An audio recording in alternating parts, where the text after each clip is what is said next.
નમસ્કાર, GSTV news જોઈ રહ્યા છો આપ. હું છું માનસી. આજે વાત કરવી છે 12 વાગે રૂપાલા સામે વિરોધના વંટોળની. આખરે વિરોધ જે ઉઠ્યો છે તે શમવાનું નામ નથી લઈ રહ્યો. કેન્દ્રીય મંત્રી પરસોત્તમ રૂપાલા સામે વિરોધનો વંટોળ છે કે જે યથાવત છે. મહત્વની વાત એ છે કે કાલે 2 વખત તેમણે જાહેર મંચથી માફી માંગી લીધી, પરંતુ તેમ છતાં કરણી સેનાના મહિલા મોરચા અધ્યક્ષ પદ્મિનીબાએ પોતાનો આક્રોશ વ્યક્ત કર્યો છે. ગઈકાલે ગોંડલની બેઠક ભાજપ પ્રેરિત હોવાનો તેમણે આરોપ કર્યો છે. જે બેઠક મળી હતી તે ખરેખર ભાજપ પ્રેરિત હતી. કરણી સેનાના પ્રમુખ છે રાજ શેખાવતે ભારતીય જનતા પાર્ટીના સભ્યપદેથી તેમણે રાજીનામું ધરી દીધું. ક્ષત્રિય સમાજની ઉપેક્ષા થતી હોવાનો રાજ શેખાવત છે કે જે આરોપ કરી રહ્યા છે. હવે મહત્વની વાત એ છે કે રૂપાલાએ જાહેરમાં માફી માંગી હોવા છતાં પણ આ જે વિરોધ છે તે વિરોધનો વંટોળ હજુ પણ યથાવત જોવા મળી રહ્યું છે, કારણ કે આ વિરોધ શમવાનું નામ નથી લઈ રહ્યો. મુદ્દો એ કે જ્યારે કાલ રોજ બેઠક મળી હતી જયરાજસિંહ જાડેજાના નિવાસસ્થાને અને આજે બેઠક હતી ત્યારે સંમેલન યોજાયું હતું. તેમાં તમામને આમંત્રિત કરવામાં આવ્યા હતા, પરંતુ કોણ કોણ આમંત્રિત થયું હતું, કોણ કોણ ત્યાં સ્ટેજ ઉપર પહોંચ્યું હતું તે પણ એક સવાલ છે. હવે આજે તેમણે માફી માંગી હતી તે નિવેદન પણ આપણે સાંભળવાની જરૂર છે. તેઓએ કઈ વાતનો ઉલ્લેખ કર્યો હતો તે સાંભળવું પણ તેટલું જ જરૂરી છે. તેમણે એ વાતનો ઉલ્લેખ કર્યો જ્યારે પરસોત્તમ રૂપાલાએ માફી માંગી કે જે તેમનું સ્ટેટમેન્ટ છે, જે તેમણે કહ્યું છે તે વાતને લઈને તેઓ પરત ફરતા નથી, પરંતુ તેમને તેમની જીભ ઉપર રંજ છે. ભાજપના નેતા અને પૂર્વ ધારાસભ્ય છે જયરાજસિંહ જાડેજાના ફાર્મ હાઉસમાં મળેલી ભાજપની બેઠકમાં પરસોત્તમ રૂપાલાએ 2 હાથ જોડીને માફી માંગી. પરસોત્તમ રૂપાલાએ કહ્યું કે ભૂતકાળમાં અનેક લોકોને માફ કરવામાં આવ્યા છે. મારા નિવેદન બાદ મેં માફી પણ માંગી. મારા નિવેદનના કારણે સમાજમાં રોષ ફેલાયો હતો. મેં નિવેદન ક્યારેય પાછું ખેંચ્યું નથી. પરસોત્તમ રૂપાલા તેમણે કહ્યું કે મારા કારણે મારી પાર્ટીને સાંભળવાનું થયું છે. મારી જીભથી આ વાત થઈ તેનો મને રંજ છે. મારા જીવનમાં મેં આવી ભૂલ ક્યારેય કરી નથી. પરસોત્તમ રૂપાલાએ કહ્યું કે તમામ ક્ષત્રિય સમાજને હું વિનંતી કરું છું કે જેને આ બેઠક બોલાવી એમને નિશાન ન બનાવતા. આ સંપૂર્ણ વ્યક્તિગત રીતે મારી ક્ષતિ છે. જે પણ સહન કરવાનું થાય તે હું કરીશ. મારા માટે નહીં સાહેબ શબ્દ વાપરું છું, સમજીને વાપરું છું. ક્ષત્રિય સમાજની સભામાં વાપરું છું. જયરાજસિંહના અધ્યક્ષ સ્થાને મળેલા બધા મહાનુભાવોની ઉપસ્થિતિમાં બોલું છું કે મારી પાર્ટીને મારા કારણે સાંભળવાનું થયું છે. મિત્રો, હું આ સમાજ પાસે 2 હાથ જોડીને માફી માંગુ છું. 2 હાથ જોડીને માફી માંગુ છું. 2 હાથ જોડીને માફી માંગુ છું. તેમના કારણે તેમની પાર્ટીને સાંભળવાનું થયું છે તે વાતનો તેમણે ઉલ્લેખ કર્યો છે. હવે આ જ અંગે ચર્ચા કરવા માટે આપણી સાથે રાજકીય વિશ્લેષક પ્રશાંત ગઢવી જોડાયા છે. પ્રશાંતભાઈ, સ્વાગત છે જીએસટીવીમાં. પરસોત્તમ રૂપાલાનો વિવાદ જે વખતે તેમણે સ્ટેટમેન્ટ આપ્યું તે વખતે જ નક્કી હતું કે ક્ષત્રિય સમાજ હવે તો તેને નહીં જ મૂકે, પરંતુ મુદ્દો એ છે કે કાલનું જે સ્ટેટમેન્ટ છે તેમાં પણ આપે જોયું હશે, આપે સાંભળ્યું હશે કે તેમણે કહ્યું કે મારા કારણે મારી પાર્ટીને સાંભળવાનું થયું છે. એટલે કે એવું કહેવાય કે પક્ષ તેમના માટે ઉપર છે. તેમનું સ્ટેટમેન્ટ તો તેમને પાછું ખેંચવું જ નથી. ભલે માફી માંગી, પરંતુ એ માફીનો કોઈ જાણે મતલબ જ ન હોય તેવું જોવા મળ્યું. હવે આખી ઘટનાક્રમને ધીરે ધીરે આપણે જોઈએ તો આ રાજકારણથી પર સમાજકરણ તરફ આ દિશામાં મુદ્દો આગળ વધી રહ્યો છે. ડેફિનેટલી રૂપાલા સાહેબથી બોલાઈ ગયું, એમને પછી જ્ઞાન બી થયું કે આ મારાથી ભૂલ થઈ ગઈ. પહેલી વાર એમણે વિડીયો થકી માફી માંગી, એ વિડીયોની માફી ના સ્વીકારાઈ અને અંત ના આવ્યો. એટલે જયરાજસિંહ જાડેજા જે ભૂતપૂર્વ ધારાસભ્ય છે, ભારતીય જનતા પાર્ટીના છે. ક્ષત્રિય સમાજ 2 ભાગમાં વેચાયેલો તો છે જ ઓલરેડી, ઘણા બધા કોંગ્રેસમાં, ઘણા બધા ભાજપમાં. એક સમયમાં રાજકોટનું મોટું નામ મનોહરસિંહ જાડેજા એ કોંગ્રેસમાંથી હતા અને અત્યારે એ જ બીજા બધા પરિવાર ત્યાં ભાજપમાંથી છે. એટલે પક્ષમાં રહી અને પક્ષના જ મોવડી તરીકે અને સમાજના મોવડી તરીકે એમની પોતાની મજબૂરી હોય એટલે જયરાજસિંહે આ બીડું ઝડપ્યું અને ક્યાંક આગળ એમનો બી એક રાજકીય લાભ આમાં હોય, રાજકીય સ્વાર્થ પણ હોય અને રાજકીય જવાબદારીમાં પણ આવે. એટલે એમણે આખું ઊભું કર્યું. એમાં 2-3 વસ્તુ થઈ. એક તો સમાજને થોડો દૂર રાખ્યો, કારણ કે કરણી સેના અને બીજા ઘણા સંગઠનોની અટકાયત કરી અને એમને ગામમાં પ્રવેશવા નથી દીધા. સામે છેડે રૂપાલા સાહેબે જે આખી વાત કરી, તમે જો આખી વાતને ધીરે ધીરે પાર્ટી ઉપર લઈ આવ્યા. એટલે એમ કે આ મારી ભૂલ કે જે કંઈ ગણો, પણ અલ્ટિમેટલી હું પાર્ટીનો માણસ છું અને ભારતીય જનતા પાર્ટીને તમારે ધ્યાનમાં રાખવાની છે. એટલે એમણે પણ ધીમે કરીને પાર્ટીને આગળ ધરી દીધી છે કે મારા હિસાબે પાર્ટીને સાંભળવાનું થયું. હું આમ તો મેં ક્યારેય માફી માંગી નથી, પણ મારી જીભ પહેલી વાર લપસી ગઈ. હવે એ સ્વીકાર્યું અને માફી પણ માંગી, પણ ઓવરઓલ એમણે પાર્ટીને આગળ કરી છે. એટલે ક્ષત્રિય સમાજ અને જે સમાજ ભાજપ સાથે જોડાયેલો છે એમને હવે પાર્ટી, કારણ કે ભારતીય જનતા પાર્ટી દર વખતે એવું કહે છે કે વ્યક્તિ છે બડા દલ ઓર દલ છે બડા દેશ, એટલે દલ જ્યારે પિક્ચરમાં આવી ગયું છે એટલે ભાજપ સાથે જોડાયેલા ક્ષત્રિય સંગઠનો એમની આ એક હવે મજબૂરી બની જાય છે કે પાર્ટી માટે કામ કરવું હોય તો આ વાતને અહીંયા દબાઈ અને આગળ ચાલવું પડશે, અને કાં પછી સમાજ સાથે રહેવું હોય તો પાર્ટીને પણ ભૂલી જવું પડશે, અને જો સમાજ સાથે રહેશે તો આગળ જતા પાર્ટી તરફથી જ્યારે કંઈ પણ ઇનામ કે લોટરી આપવામાં આવશે ત્યારે કદાચ એમાં 2-4 માર્ક્સ કપાઈ જતા હશે. હવે તમે કીધું એમ કે માનજી તમે યાદ કરાવ્યું કે માફીનું કોઈ લેવા દેવા નથી, શબ્દો સાથે કોઈ લેવા દેવા નથી. હું મારું નિવેદન પાછું નહીં ખેંચું એવું નથી, મને એવું લાગે છે કે ક્યાંક એટલે શબ્દ સાથે અહીંયા રમત થઈ રહી છે. એમણે એવું સ્વીકાર્યું હતું કે મેં ભૂતકાળમાં ક્યારેય નિવેદન આપ્યું હોય અને એને પાછું ખેંચવું પડ્યું હોય એવું મારી જિંદગીમાં ક્યારેય બન્યું નથી. તો આ પહેલી વારનો કંઈક અનુભવ એમને થઈ ગયો કે બોલવાથી અને સમાજ વિરુદ્ધ બોલવાથી શું હાલત થતી હોય છે. અત્યારે પણ સવારમાં ઓકે પ્રશાંતભાઈ, આપે કહ્યું કે સમાજ વિરુદ્ધ બોલવાથી શું પરિસ્થિતિ સર્જાય છે, એ શબ્દને લઈને આપને પ્રશ્ન પૂછું કે આખરે આજે સમાજ વિશે તે બોલ્યા, જે ક્ષત્રિય સમાજને લઈને તેમણે ટિપ્પણી કરી છે. શું લાગે છે આપને આ બધા જ વિવાદનો જો અંત આવી પણ ગયો, માફી માંગી પણ લીધી જો કાલે, તો પછી પણ હજુ પણ આપણે જોયું કે મોડાસાની અંદર તેમનો વિરોધ યથાવત છે. ગુજરાતની અંદર જેટલા પણ ઉમેદવારો છે અને જેટલા પણ ક્ષત્રિય સમાજના લોકો છે, આ મત બેંકની કેટલી મોટી અસર બીજેપીને પડશે? જો ઓવરઓલ અસર 100% પડે. હવે પરિસ્થિતિ એવી થઈ છે, થૂકેલું ચટાય નહીં, ઉમેદવાર બદલાય નહીં, કારણ કે ભારતીય જનતા પાર્ટી જ્યારે આ કક્ષાના ઉમેદવારને ઉતારતા હોય અને એક સમાજના રોષના હિસાબે ઉમેદવારી જો પાછી ખેંચાવડાવે કે રૂપાલા સાહેબની જગ્યાએ નવું નામ, આમ તો થોડી વાતો અટકળો વહેતી થઈ છે, ભાનુબેન બાબરિયાનું નામ પણ સંભળાઈ રહ્યું છે કે કદાચ ભાનુબેન માટે વિચારે, પણ જો એમ થાય અને રૂપાલા સાહેબનું ઉમેદવારી પદ પાછી લે, એમને તો ગમે ત્યાં ગોઠવી દેશે પાર્ટી, અહીંથી નહીં તો બીજે ક્યાંયથી ઊભા ના કરે ને આ વખતે જવા દે અને લોકસભા પછી કોઈ બીજી રીતે એમને સંસદમાં તો લઈ આવશે, ક્યાંકથી રાજ્યસભા આપી દેશે. પણ જો આમ થાય તો ગુજરાતમાં એક એવો ડંકો વાગે કે ભાજપે ક્ષત્રિય સમાજ સામે ઝૂકવું પડ્યું, જે ભાજપને મંજૂર નથી અને નહીં જ હોય. એટલા માટે ભાજપ એવું ટેક્ટફુલી કંઈક કરશે કે સાપ પણ મરી જાય, લાઠી પણ ન તૂટે અને ક્ષત્રિયોને ધીમે કરીને સમજાવી દેવામાં આવે, જેવી રીતે અત્યારે સાબરકાંઠામાં જોયું આપણે કે સીએમ અને હર્ષ સંઘવી પોતે વાત કરી રહ્યા છે.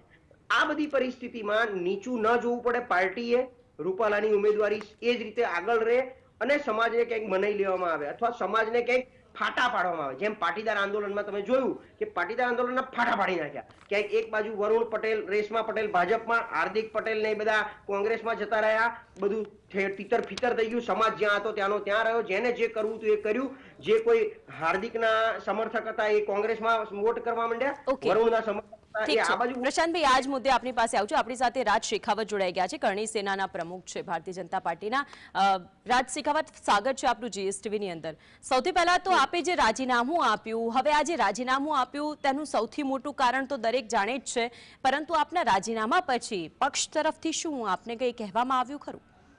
બેન, એવું છે, રાજીનામું આપવા પાછળનું કારણ તો સૌ જાણે જ છે, અને ખાસ કરીને મારો ક્ષત્રિય સમાજ તો જાણે જ છે કે હું જોડાયો શા માટે હતો અને મને શા માટે ભાજપાએ સ્થાન આપ્યું હતું એ પણ સૌ જાણે કે આજે સમાજ સાથે હતો તો ભાજપાએ સ્થાન આપ્યું અને એ સમાજ અને સનાતન ધર્મ માટે રાજ શેખાવત ત્યાં જોડાયો હતો અને આજે એ જ સમાજનું અપમાન એ પણ ભાજપાના જે પ્રતિષ્ઠિત મંત્રી શ્રી છે કરી રહ્યા છે ને, એની સામે કોઈ પણ કડક ભાજપા લઈ નથી રહી અને પાછા રાજકીય આગેવાનોની ઉપસ્થિતિ દર્જ કરાવી ગોંડલમાં અને એમને માફ કરી દેવામાં આવે છે. રાજકીય આગેવાનો હતા, કોઈ સામાજિક આગેવાનો ત્યાં નહોતા અને સમાજમાં આજે પણ આક્રોશ યથાવત જ છે. માફ ક્યાર સુધી કરીશું? કોઈ પણ આવે છે અને કઈ પણ બોલીને જાય છે સમાજ વિશે એટલે અમારે માફ કરી દેવાનું? એટલે આ જે રાજીનામું છે એ રાજીનામું સમાજ.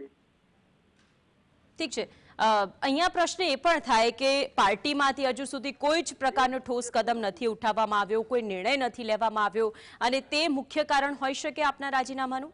બિલકુલ એ જ મુખ્ય કારણ છે બેન. એક વસ્તુ તમે વિચારો કે આ લોકસભા ચુનાવમાં આજે જે ઘોર ઉપેક્ષા આખા ભારત વર્ષમાં ભાજપા દ્વારા ચૂંટણી કરવામાં આવી છે, એના ઉપર પછી આ કેન્દ્રીય મંત્રી અને આપણા રાજકોટના લોકસભાના ભાવિ ઉમેદવાર રૂપાલા સાહેબ આવું સ્ટેટમેન્ટ આપતા હોય એને પણ હોશો હવાસમાં અને જાણી જોઈને એક જાતિને ખુશ કરવા માટે એમના વોટ લેવા માટે બીજી જાતિનું અપમાન કરતા હોય, મહારાજાને નીચું દેખાય, અમારા છત્રાણીઓ વિશે આવું સ્ટેટમેન્ટ આપતા હોય તો બેન આવી પાર્ટીમાં રહી જે પાર્ટી દંડાત્મક કાર્યવાહી કરવામાં આવી છે આટલું બધું વિચારતી હોય તો એ પાર્ટીમાં રહીને અમારે કરવાનું શું? એટલે મેં રાજીનામું આપી દીધું છે. અને બીજી વસ્તુ બેન તમને કહેવા માંગુ છું કે આ જે મીટિંગ થઈ ગોંડલમાં એ મીટિંગમાં રાજકીય આગેવાનો હતા, અમારા સામાજિક આગેવાનો કેમ ના બોલાયા ત્યાં મારે પૂછવું છે.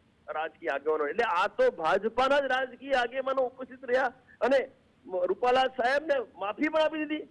ભાઈ જયારે સમાજમાં આક્રોશ છે સમાજના રાજકીય અને સામાજિક આગેવાનો સમાજે આ મુદ્દો જયારે ઉપાડ્યો છે તો સમાજના આગેવાનો બોલાવવા જોઈએ અને માફી અમારે આપી નથી. અમારે દેવમંત્રી એક જ માંગ છે કે જે રૂપાલા સાહેબને તમે લોકસભામાં ભાવિ ઉમેદવારી આપી છે રાજકોટમાં એ પાછી ખેંચો.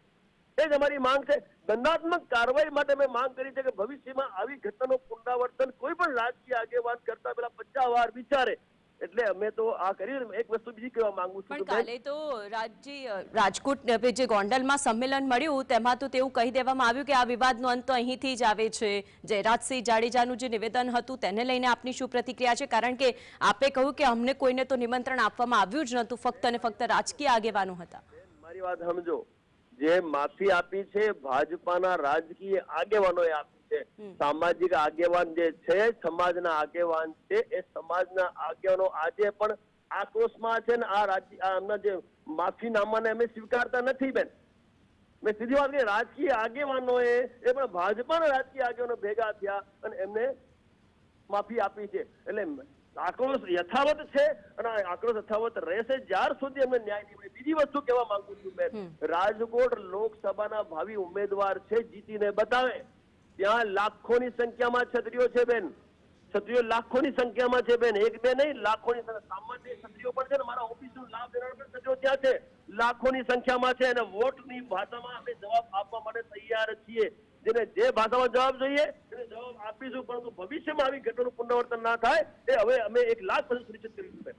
ઠીક છે, એટલે આપે એ વાતનો ઉલ્લેખ કર્યો કે આ જે વોટની અંદર પરિવર્તન થશે, આપનો આક્રોશ જો ઉમેદવારને નહીં બદલવામાં 1,00,000% માત્ર રાજકોટ નહીં બેન, જો અમને ન્યાય અને અધિકાર નહીં મળે બેન, અમને આ અપમાનના સામે અમને ન્યાય નહીં મળે તો બેન માત્ર રાજકોટ નહીં આખા ગુજરાતમાં 26 લોકસભા છે, દરેક લોકસભામાં અમે અમારી ઉપસ્થિત દર્જ કરાવીએ છીએ. દરેક લોકસભા હું તો તમારા માધ્યમથી ક્ષત્રિય સમાજને કહેવા માંગુ છું કે આ પાર્ટીઓ જે છે રાજકીય પાર્ટીઓ માત્ર વોટની ભાષા સમજે છે. વોટની ભાષામાં આ વખતે જવાબ આપી દો, ચમત્કાર બતાવો. તમારું અપમાન થયું છે સાથે સાથે. ઠીક છે રાજભાઈ, અહીંયા એ પૂછું છું કે આખરે ઓલ ઓવર જેટલી ગુજરાતની 25 બેઠકો છે, રાજકોટની તો સ્થિતિ સમજી જ ગયા કે અહીંથી તો મતો નહીં જ મળે ક્ષત્રિયના, પરંતુ બધા જ 25 બેઠકો ઉપરથી જેટલા પણ ક્ષત્રિય લોકો છે તેઓના પણ મત ભાજપને નહીં મળે એવી ચોખવટ આપ અહીં કરો છો? એ જ કહેવા માંગુ છું હું આપના માધ્યમથી કે આ જે ઘોર અપમાન થયું છે, અપમાન તમામ ક્ષત્રિયોનું થયું છે અને તમામ ક્ષત્રિયો આજે આક્રોશિત છે. અને આક્રોશનું જે તમારે આક્રોશ વ્યક્ત કરવું હોય તો આ રાષ્ટ્રીય રાજનૈતિક પાર્ટીઓ માત્ર ને માત્ર વોટની ભાષા સમજે છે. એકવાર વોટની ભાષામાં જવાબ આપી દો, ભવિષ્યમાં ચમત્કાર તમે કરશો તો ભવિષ્યમાં આવું અપમાન તમને સહન નહીં કરવું પડે. એટલે હું ડોક્ટર રાજ શેખાવત ક્ષત્રિય કન્યા સંસ્થાપના રાષ્ટ્રીય અધ્યક્ષ તમામ મારા ક્ષત્રિયોને કહેવા માંગુ છું કે આ વખતે આપણે વોટની ભાષામાં જવાબ આપી અને અપમાનનો બદલો લેવાનું છે. આપનો આ જે નિર્ણય છે, આપે જે આ વાતનો ઉલ્લેખ કર્યો, એમાં કરણી સેના સિવાય કયા કયા ક્ષત્રિય સંગઠનો છે તે તમારી સાથે જોડાશે તેનો ઉલ્લેખ કરશો? બેન મારી વાત સમજો, આજની તારીખમાં તમામ જેટલા પણ ક્ષત્રિય આગેવાનો છે, સંગઠનો છે, સામાજિક આગેવાનો છે, ફૂલ રોષમાં છે, આક્રોશમાં છે. તમામે તમામ આજે આ મારી આ વાત ઉપર સહેમત છે ને તમામે તમામ આજે રોડ રસ્તા ઉતરી ચૂક્યા છે. અમે અમારી રીતે આ ન્યાય તો મેળવી રહીશું. જો જેને જે ભાષામાં જવાબ જોઈએ એ ભાષામાં જવાબ આપવા માટે પણ અમે તૈયાર થઈ ગયા છે બેન. અને આગળ પણ તમે અમારી ગતિવિધિઓ જોજો. અમે દરેક ક્ષેત્રમાં જી બિલકુલ આપ અમારી સાથે જોડાયા તે બદલ આપનો આભાર. તો આખરે રાજ શેખાવત કરણી સેનાના પ્રમુખ હતા, તેમણે એ વાતનો ઉલ્લેખ કર્યો તેઓ ભારતીય જનતા પાર્ટીમાંથી હતા કે આખરે આ જે આક્રોશ છે તે આક્રોશ મતની અંદર પણ તેમનો પ્રયત્ન થશે અને મતોની અંદર તેનો પ્રવેશ થશે.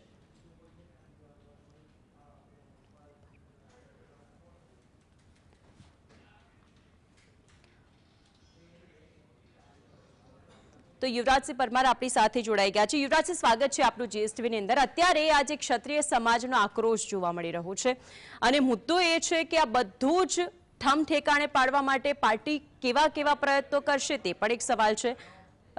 તેને લઈને આપનું શું કહેવું છે?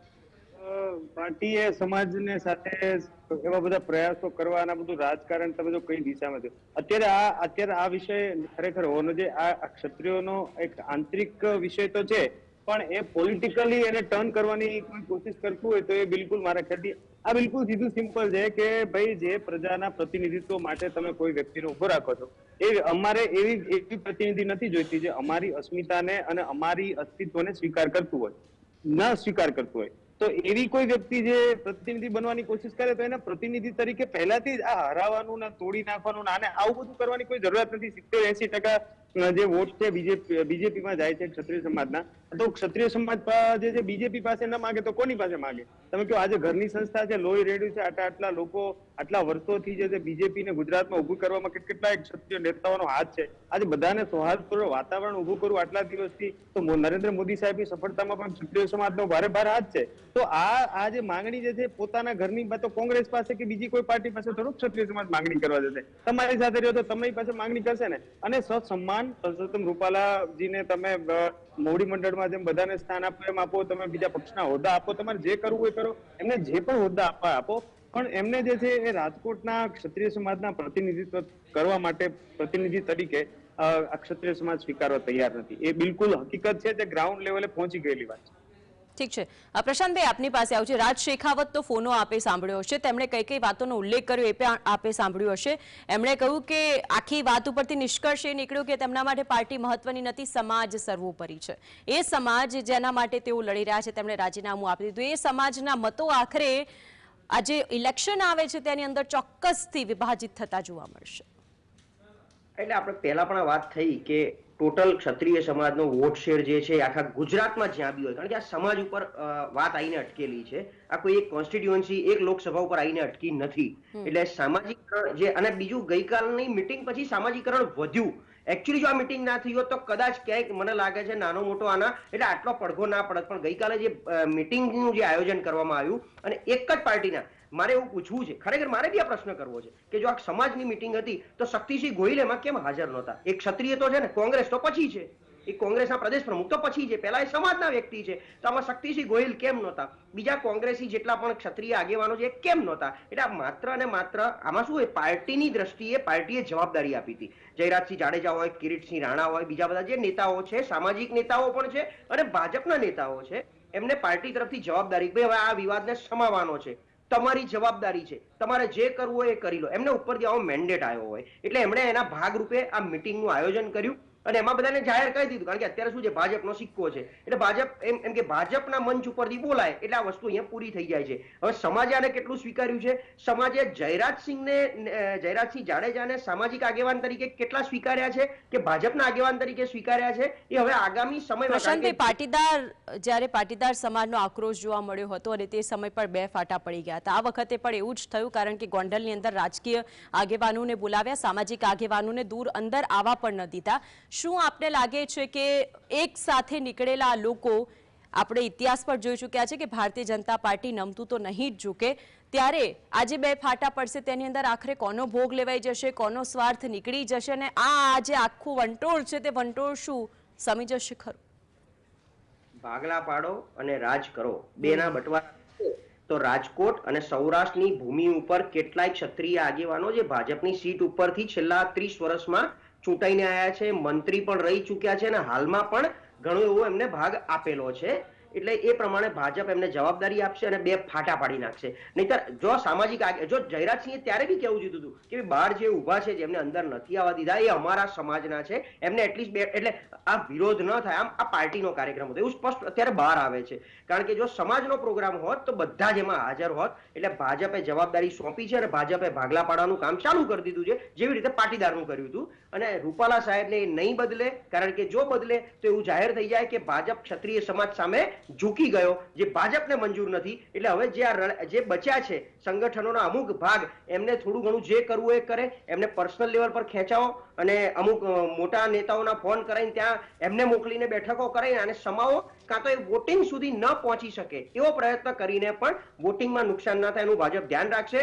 આ મારું શબ્દો જેમ માનસી મેં આની પહેલા કીધું હતું કે પેનલ લેમિનેશન કરો, એમ આપણે રાજકોટની લોકસભા સીટના પરિણામનું પણ વ્યક્તિગત વિશ્લેષણ કરીશું કે કેટલા વોટ પડ્યા છે, ક્ષત્રિય સમાજના કેટલા, એમાંથી કેટલા ગયા છે. બિલકુલ બિલકુલ યુવરાજસિંહ, આ જ પ્રશ્ન આપની પાસે લઈને આવું છું કે ક્ષત્રિય સમાજની અંદરના બે ફાટા, એટલે કે સમાજ વર્સિસ સમાજ થઈ ગયું, તે જ સમાજમાંથી આક્રોશ ઉઠી રહ્યું છે કે જયરાજસિંહે તો કહી દીધું પરંતુ અમે તે માનવા તૈયાર નથી કે વિવાદ પતી ગયો. હવે મુદ્દો એ છે કે આ આખો જે વંટોળ છે તેને લઈને આપનું શું કહેવું છે? પહેલી વાત તો એ કે બેન, હું એ વાત બિલકુલ સ્વીકારતો નથી અને નથી ક્ષત્રિય સમાજ સ્વીકારતો કે સમાજમાં કોઈ બે ફાટા પડે છે. કોઈ બે ફાટા પડ્યા નથી સાહેબ. આજે કાલે જે મીટિંગ હતી એ એમના પાર્ટીના આગેવાનો બધા ભેગા થઈને, હવે એમનો અધિકાર છે ભેગા થઈને મીટિંગ કરે, એમાં કઈ ખોટું નથી, પણ એ કોઈ સમાધાન માટેની મીટિંગ નથી. કારણ કે કાલે જે મીટિંગમાં જે લોકો હાજર હતા એ લોકોને તો એમાં કઈ વાંધો નથી, એક પક્ષના લોકો છે.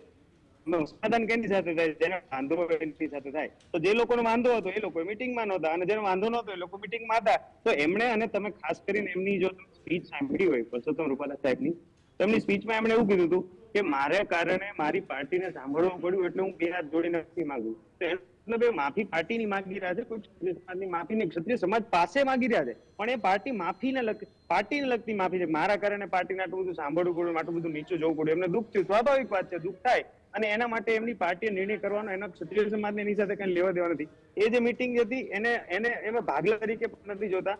પણ શા માટે? તો ક્ષત્રિય સમાજ ખુદ કહે છે કે ભાગલા તરીકે યુવરાજસિંહ નથી કેમ જોવાતું, એટલા માટે કારણ કે તેની અંદર કોઈ પણ સામાજિક આગેવાન, આપે પદ્મિની બાને પણ સાંભળ્યા હશે, તેમણે વાતનો ઉલ્લેખ કર્યો કે ત્યાં બહાર બેન દીકરીઓ ઊભી હતી, તેમાંથી જ અંદરથી એવું કહે છે કે અમારા જ સમાજના લોકો બહાર ઊભા છે.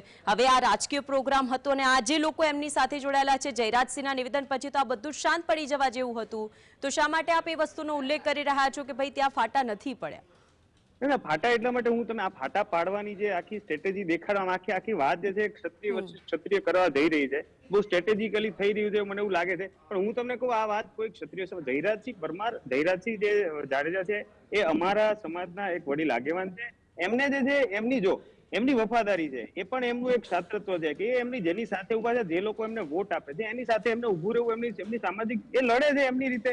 એમને કોઈ જગ્યાએ ક્ષત્રિય સમાજની એમને વાત કરી એ એમના પરસોત્તમ રૂપાલાના બચાવ માટે અને બધું થાળે પડી જાય એવો એમને પ્રયાસ કર્યો. એમનો પ્રયાસ કર્યો વ્યાજબી વાત છે, એમને જે કરવું કરે, એમાં ક્ષત્રિય સમાજને કઈ લેવા દેવા નથી. એ જે છે એ પાર્ટી મીટિંગ હતી.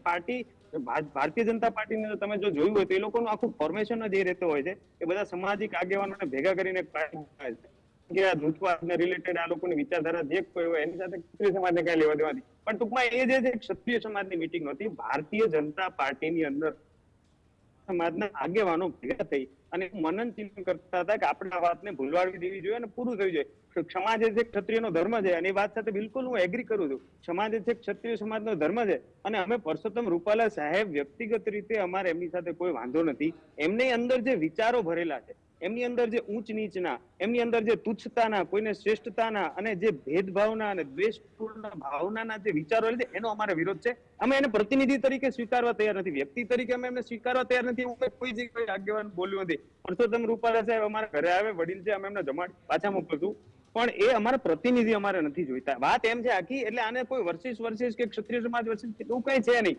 આખું પિક્ચર ચેન્જ કરવાની કોશિશ થઈ રહી છે પણ એવું માફ કરજો થશે નહીં, કારણ કે ક્ષત્રિય સમાજ હવે અબૂતો નથી, સમજી ગયો છે, પોલિટિકલી બધું જાગૃત છે, બધાને ખબર પડે તમે શું બધા લોકો ભેગા થઈને શું કરવાની કોશિશ. પ્રશાંતભાઈ, બિલકુલ યુવરાજસિંહ. પ્રશાંતભાઈ, હવે એક અંતિમ સવાલ એ થાય કે આખરે આ બધું જ થયું, આનો અંત શું આવશે? અંતમાં તો જો ક્ષત્રિય સમાજ અડગ હોય કે અમારે પ્રતિનિધિ જોઈતો અને ક્ષત્રિય સમાજ બધો એક સાથે આમાં તૈયાર હોય, એક સાથે, હું જો અમે રાજી નથી યુવરાજસિંહ મારી, એટલે અમે રાજી નથી ભાગલા પડે, કારણ કે સમાજ અને કુટુંબના ભાગલા રાજકારણના હિસાબે ન પડવા જોઈએ. પણ જે આપણે છેલ્લા 5-7 વર્ષમાં જોયેલું છે કે ભાગલા પાડી દેવામાં આવ્યા હોય છે, એટલે આ એક કદાચ પ્રયત્ન, કારણ કે આ વખત તમે અડગ આટલા થયા. સહેમત છું, આ ભાગલા પાડવા માટેની કોશિશ જ થઈ રહી છે. અત્યારે એવી કોશિશ થઈ રહી છે કે ક્ષત્રિય સમાજ વચ્ચે જયરાજસિંહને બનાવી દેવામાં આવે એટલે આખું જે છે પિક્ચર જે છે એ ચેન્જ થઈ જાય, પણ અમે એવું નહીં થવા દે. અમારે એ બાબત અમારે કઈ લેવા દે તો એમની પાર્ટીની આંતરિક બાબત છે. ક્ષત્રિય સમાજની નેવ એક સંકટ તમને ખ્યાલ હોય ને, એક મિનિટ બેન મારી વાત પૂરી કરજો કે ક્ષત્રિય સમાજની 90 સંસ્થાઓની એક મીટિંગ બની છે, એની એક મીટિંગ મળી હતી ગોતાની અંદર, અને એ બધા લોકોએ બધા મેમ્બર થઈને એક કમિટી બનાવી છે, જે આખી કમિટી જે છે આનું નેતૃત્વ કરી રહી છે આંદોલનનું, અને એ કમિટી આની અંદર કોઈ જગ્યાએ હાજર નહોતી, અને એ કમિટી કોઈ જગ્યાએ મીટિંગ પણ નથી કરવાની. આ કમિટીની પર્સનલ મીટિંગ થઈ ગઈ છે, અને એ કાર્યક્રમ જે નક્કી થાય એ પ્રમાણે કાર્યક્રમો ચાલી રહ્યા છે, અને આ બધા કાર્યક્રમોને આડે પાટે ચડાવવા માટે થઈને આ બધું થઈ રહ્યું છે. પણ એ આડે પાટે નહીં ચડે. 90 સંસ્થાઓ જ અમારી લીડર છે, અને 90 સંસ્થાઓના લીડરો જે નક્કી કરશે એ પ્રમાણે થશે. અને આશા રાખીએ યુવરાજસિંહ આનો સુખદ અંત આવે. પ્રશાંતભાઈ, એક ટૂંકમાં આપનો જવાબ આપશો. બિલકુલ, અમે પણ એવું ઈચ્છીએ છીએ સુખદ અંત આવે. પ્રતિનિધિ બદલી નાખો, સુખદ અંત આવી જશે. ક્ષત્રિય સમાજ જે રીતે 80% ભાજપ સાથે જોડાયેલો છે, જોડાયેલો જ રહેશે. પણ હવે તો જે સમાજનો આક્રોશ છે, યુવરાજસિંહ અને પ્રશાંતભાઈ બંને બિલકુલ આપ અમારી સાથે જોડાયા, દર્શકોને આપનો જે મત હતો તે જણાવે તે બદલ આપ બંનેનો આભાર. તો આખરે હવે જોવાનું રહેશે કે આ જે વિરોધનો વંટોળ ઉઠ્યો છે તેને ક્ષમતા કેટલી વાર લાગે છે. વિશેષમાં હાલ બસ આટલું જ. નમસ્કાર.